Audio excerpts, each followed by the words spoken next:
શ્રી કૃષ્ણ મિત્રો, કેમ છો? મજામાં ને? જે આપણે તરબૂચનું જ્યુસ બનાવશું. તરબૂચનું જ્યુસ બનાવવા માટે એક મેં મોટું તરબૂચ લઈ લીધું છે. એકદમ ફ્રેશ લેવાનું છે.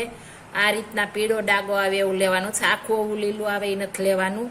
જો આખું લીલું હશે તો કેમિકલ વાળું હશે, એટલા માટે આવો થોડો પીળો ડાગો હોય લેવાનું. એટલે એમાં કોઈ પણ કેમિકલ કે ઇન્જેક્શન દીધેલા નથી આવતા. એટલે આપણે આ રીતના લેવાનું છે. તેમાં આપણે લીંબુ લીધું છે, એક લીંબુનો રસ કાઢી લીધો છે. જો ખાંડની જરૂર પડશે તો જ આપણે ખાંડ નાખવી છે, એટલે ખાંડ લીધી છે. અને 2 ચપટી નિમક લીધું છે, આપણે વધારે નથી લેવાનું. હવે આપણે તરબૂચનું જ્યુસ બનાવીશું. આપણે એકદમ લાલ કણીવાળું નીકળ્યું છે, એકદમ મીઠું પણ હશે, એકદમ રસવાળું છે. આ જ્યુસ આપણે શરીરમાં એકદમ ઠંડક આપે છે અને લૂ પણ નથી લાગતી. આ રીતે આપણે જો જ્યુસ પીશું તો રોજ 1 ગ્લાસ એકદમ મસ્ત બને છે. આ રીતના આપણે બીયા કાઢી લેશું. બધા આપણે કટિંગ કરી લીધા છે, બી કાઢી નાખ્યા. કોઈ રહી ગયા હશે તો આપણે નીકળી જશે. આપણે જારી વેળે આપણે જારશું ત્યારે એકદમ મસ્ત થઈ જશે. અને આપણે સફેદ વ્હાઈટ ભાગ કાઢી લીધો છે, આ નથી નાખવાનો. આને આપણે તૂટી ફૂટી બનાવી શકીએ છીએ. મેં આગળ વિડીયો મૂક્યો છે, તમે જોઈ શકો છો. હવે આપણે આને મિક્સર જારમાં નાખીશું. હવે આપણે મિક્સર જારમાં નાખી દેશું.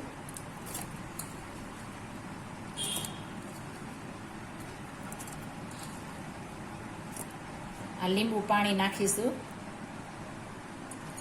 ત્યારબાદ થોડું નિમક નાખીશું. થોડી એવી ખાંડ નાખીશું, જાજી નથી નાખવાની. આપણે ક્રશ થઈ ગયું છે, હવે આપણે ગાળી લેશું. આપણે કોઈ આ રહી ગયું હોય તો આ રીતના આપણે દબાવીને કાઢી લેશું. આપણે થોડું લીંબુ બચાવ્યું તો આપણે નાખી દેશું ઉપરથી. નિમક પણ નાખી દેશું. ખાંડની નહીં જરૂર પડે, ખાંડ થોડી એટલી જોઈતી આપણે. મસ્ત આપણું જ્યુસ થઈ ગયું છે, તમે જોઈ શકો છો. એકદમ મસ્ત બની ગયું છે.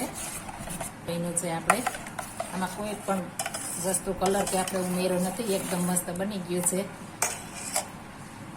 હવે આપણે બરફ નાખીશું, પણ એમાં બરફ નાખી દેશું.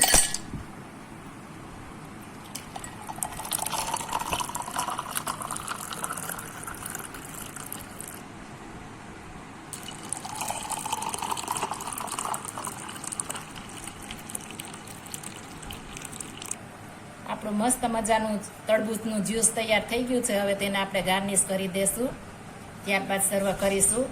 જો આ મારી રેસીપી પસંદ આવી હોય તો મારી ચેનલને લાઈક, શેર અને સબસ્ક્રાઈબ કરી દેજો. ફરી મળીશું નવી રેસીપી લઈને. જય શ્રી કૃષ્ણ.